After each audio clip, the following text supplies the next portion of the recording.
Hello, everybody. This is Still Rose's podcast. This podcast was created for women by women to elevate women's voices. I hope you all are doing well. I hope January is treating everybody right. Something I want to talk about next is it's something I've gone through personally and I think still going through, actually, roughly. And I want to address it because January, big month for everybody to make those weight loss resolutions. And there's something significant that I actually do want to address with this because this is not really a resolution. This is an epidemic.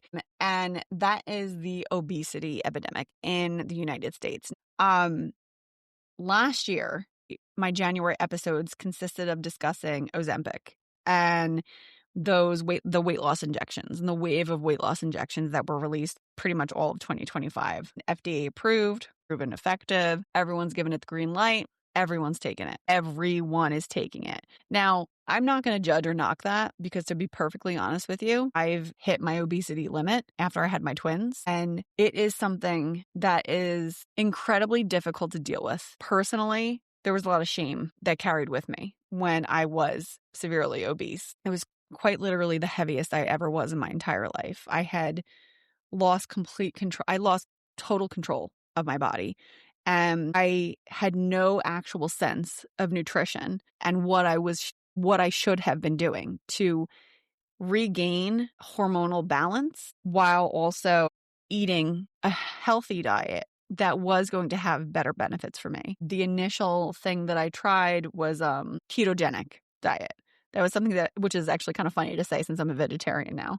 But one of the initial things I tried was ketogenic. I was like, I can go low carb. Let me just do low carb. That's the answer. That's what's going to make me drop weight. I think I might have gained weight doing that. That didn't last very long. Then I thought, okay, I'll just cut calories. Let me just monitor my calorie intake. I'll do MyFitnessPal, which I don't know if it's probably still a thing. But I was tracking everything on an app, on my phone. It's like, this is it. This is what I need. I need to track everything I'm putting in my mouth because I was a grazer, huge grazer before, like massive grazer before. And so I would just be eating all day long and not really thinking about what I was putting in my mouth calorie wise. Huge pitfall. So that clearly didn't work. Although I was horrified once I realized like, wow, I'm actually way overeating. So then I turned to Weight Watchers. I'm like, you know what? Let me just try to make it simple. Get Weight Watchers foods and just stick with that. Stick with the point system. It's straight. It's really clear. Like there's no way I can screw this up. I don't even think I lost a pound. And what I'm talking to you about is something that over the course of like almost a year, I was like, I got to do something. Unfortunately, compounded with the fact that I wasn't sleeping and I was working until 3 o'clock in the morning every night and, taking care of myself in general and only taking care of my kids, I was pretty much set up for failure. It wasn't going to happen. The weight loss wasn't going to happen, especially with the sleep deprivation. I actually do want to point that out specifically because I was so sleep deprived, my body was not going to lose weight. It was not going to happen. I actually spoke to some doctors about it because I was so frustrated and beyond myself with the amount of weight that I had gained when I was pregnant. So I was pregnant in 2016 and 2017. Hit me like, there's like really cute pregnant women that are like adorable when they're pregnant and then they have the baby and it's like they never had the baby. I actually know some of these women, bless you all, but that was not me. And so I was a hot mess. It was bad. If you look at my driver's license picture, you will see exactly what I'm talking about. Anyway, I digress. So I personally have gone through it. The first thing I want to say, because I do understand that there is a school of thought out there, and there is basically a whole movement for body positivity.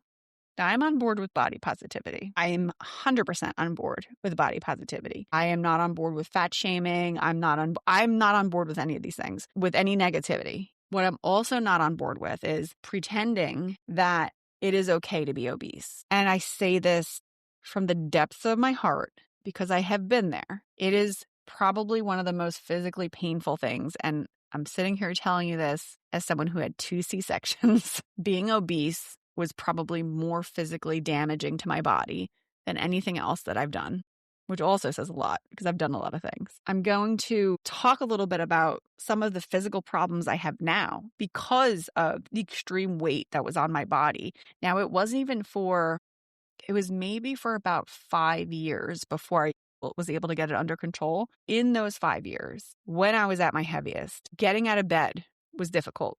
My hips, my joints in my back, my knees, my feet my ankles. Everything hurt. It was difficult to do anything. I was constantly just like feeling horrible, really, about myself. Clothes were like, there was no clothes to be found that would fit the way that I really wanted to look, because how I had the image in my head was not the image on my person. I think there was just, my stomach health was poor. Like everything was just harder and more difficult. And it puts everything under pressure. So it's not really just about appearance, but your spine is basically crushed under pressure. Your hips and your knees will start to deform over time. This didn't happen to me exactly, but it can happen. Your heart is pushed beyond its limits.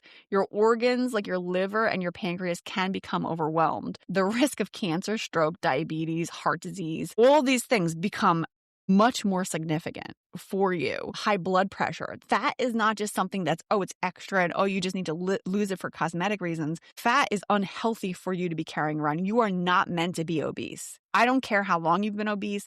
I don't care if you've been heavy your whole life.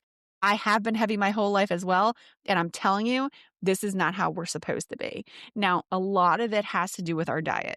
90% of it has to do with our diet, because anybody worth their salt will tell you that your physical body, the good health and the good image and the good look that you need and that you want, it starts in the kitchen. The gym is extra. Yes, we need that, right? Because you want to tone up, you need to build muscle, right?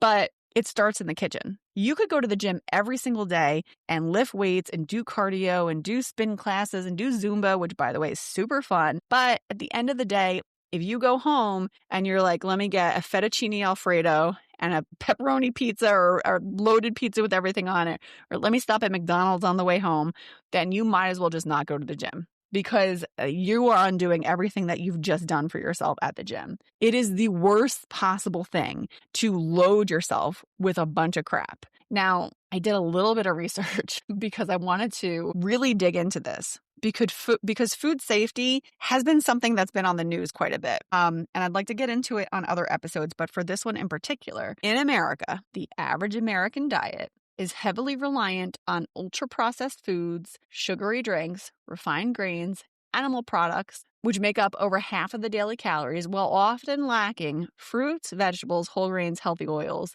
This leads to diets that are high in sodium, saturated fat, and the added sugars, but low in essential nutrients. Key culprits for this is sodas, packaged snacks, desserts, processed meats, pizza, fast food, contributing to energy-dense but nutrient-poor eating patterns. Those are the key components of the American diet. Now, here in America, I hope that some of you have been following along with this. If you haven't been, I want you to fact check me. I challenge you to fact check me on this. Here in America, there are a lot of foods that are illegal in other countries, but they are allowed here. Now, in other countries, they actually have healthier variations of the foods that America allows in. Let that sink in just for a minute. There's a healthier version of Skittles out there. It's the craziest thing to think about, because our country is allowing, and our leadership here in America is allowing our population to be polluted with foods that are bad for you, foods that cause cancer over extended periods of time. It's beyond me, and to be perfectly honest with you, it pisses me off. It really does, because we're not even educated on this. We're not even given a choice. Nowhere in my whole education experience, which actually includes a master's degree or part of a master's degree, no time ever has it ever been relayed, by the way, did you know ultra-processed foods can actually cause cancer? No, it hasn't. And the times that it was brought to me, it was brought as a joke in a movie. And people were like, the vegan. Like, that's how it's positioned. We are saturated with images and media and content that makes a mockery of the people that are actually going to outlive everybody else. It is appalling. Quick Google that you can also do. What are the worst foods to consume in America? The worst foods in America often include ultra-processed items high in sugar, salt, unhealthy fats, and refined carbs, such as sugary sodas, processed meats, which include bacon and hot dogs, welcome to America, fried foods, which is French fries, sugary snacks, donuts, chips, candy, good Lord, I have some of this shit in my kitchen. Sorry to curse, but good God. Refined cereals also in my kitchen. All of this contributes to weight gain, heart disease, and diabetes, and they offer little nutritional value and increased health risks. Processed foods include French fries, fast food burgers, chips, frozen meals that are high in sodium, unhealthy fats, calories, increasing heart disease risk, bacon, hot dogs, deli meat, sausages. They contain sodium, raising cholesterol and blood pressure, like white bread, white pasta, good grief, sugary cereals. Let me see. I mean, it's the health concerns is weight gain, heart disease, diabetes, and cancer. Oh my God. This is but this is everything, right? We are sold all of these products over and over and over and over again to the point of nauseum, and then we're consuming them. And I'm not going to lie, I have this stuff downstairs. Now, granted, I'm trying desperately to start leaning towards whole foods for my kids because for a really long time, I couldn't get them to eat anything but frozen pizza. Like, I'm not going to get on my pedestal and tell you I'm perfect because I have pizza bagels downstairs. Like, I am not perfect by any means, but I am working desperately to find a balance that leans more towards healthier.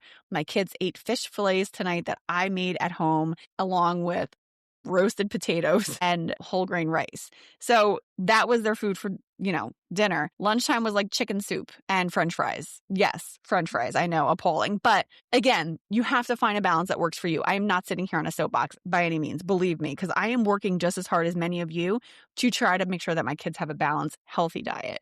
Now, what really made me depressed was when hold on one second. Actually, let me look at this. Wait, one more thing. Foods are illegal in other countries, but not in America. Many common U.S. foods include ingredients like certain food dyes, yellow number 5, red 40, preservatives, BHA, BHT, potassium bromate, hormones, and additives are banned or restricted in Europe, Canada, and other countries due to health concerns, leading to different formulations for products, such as, holy hell, here we go, the list of healthier products that are available outside of the United States: Skittles, Pop-Tarts, Fruit Loops, Gatorade, Mountain Dew, and U.S.-styled chlorinated chicken. That grosses me out. I don't know what that is. It's baking additives, processed meats, pesticides. Pesticides on apples is banned in Europe, but not here in the U.S. I hope we all enjoy our apples with our pesticides. Examples of banned products: Skittles, Fruit Loops, Lucky Charms, and Pop-Tarts. They're all reformulated in Europe due to dyes. Mountain Dew is banned in Europe and Japan. Gatorade is banned in Europe.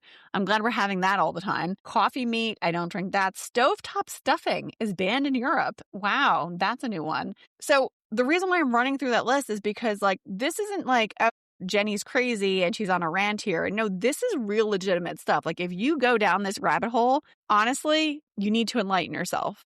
Because, for a really long time when I was growing up, I remember my mom kind of talking badly about the current state of affairs in America's health. Oh, well, there's so much cancer and there's all these things happening now. We didn't have any of that back in my day. And she would kind of try to blame it on stuff happening in the current arena. But the reality of it is, the American diet shifted from whole foods and ingredients to processed foods, heavily processed foods. It has a lot to do with our lifestyle, too.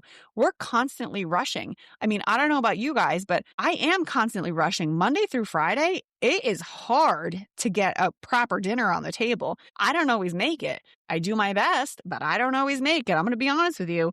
There was some pasta with butter on my table tonight because I was trying, but I didn't quite make it. So you have to do your own research. You really do. Now, what I did look up was, what does the average European diet look like? We know the average American diet is full of processed, disgusting foods. What's the average European diet? It emphasizes fresh, local whole foods, fruits, vegetables, whole grains, fish, legumes with olive oil as the main fat, moderate dairy, less processed food and sugar, smaller portions, and a focus on social, slower eating, varying by region, but generally less processed than typical American diets. Key elements include seasonal produce, real butter and cheese, less red meat, and flavoring with herbs instead of excessive salt. Fresh and local, whole grains, legumes, healthy fats, lean proteins, cod, sardines, tuna, poultry, legumes. Red meat is consumed in moderation. Rest day, isn't it? Because red meat is all the rage here in America. Dairy is real butter, cheese, and yogurt made from local dairy farms. Fruits and vegetables, herbs and spices, water, and wine. Guys, wine is allowed. Moderate red wine with meals is traditional in some areas. Make it happen. But let's do it in a healthy fashion. Eating habits and culture, I think, have a lot to do with it. So the meals are slower paced and social, smaller portions, less processed food, and real ingredients. The key element here is real ingredients, not processed ingredients, real ingredients. Now, I will say this. I've actually read a lot of bad things about vegetarian, quote unquote, meat that I used to actually lean pretty heavily on. So I've actually pulled back from that and am trying to go with just straight up vegetables at this point. It's important to educate yourselves on this because what we're putting into our bodies is affecting our children and it's affecting us personally. If you start now with trying to have just one day a week where you are eating just healthy whole foods because it is hella expensive, and I'm with you guys on like being like, Jenny, I can't afford that. I totally hear you. Get a package of broccoli, get yourself a package of fish, do a little maybe baked fish in the oven with butter and olive oil and some white wine, roast the broccoli on the side, do that once. Just do it once. Let's try to make things a little bit healthier for ourselves so that we can live longer, healthier lives. Let's get off the bandwagon of processed, heavily salted foods, and let's make our lives better. It's going to affect our mental health. It's going to affect our physical health. It will affect our children. And if our kids are seeing us eating healthier, then guess what? They will eat healthier too. I know I went on a bit of a rant, but this is something I'm highly passionate about. I hope you found this informative. I really want people to really start learning about this. I encourage you to look it up, do some research on your own, and find what will fit best for you and for your family. I hope you enjoyed this episode. Until next time, take care, and I'll catch you on the next one.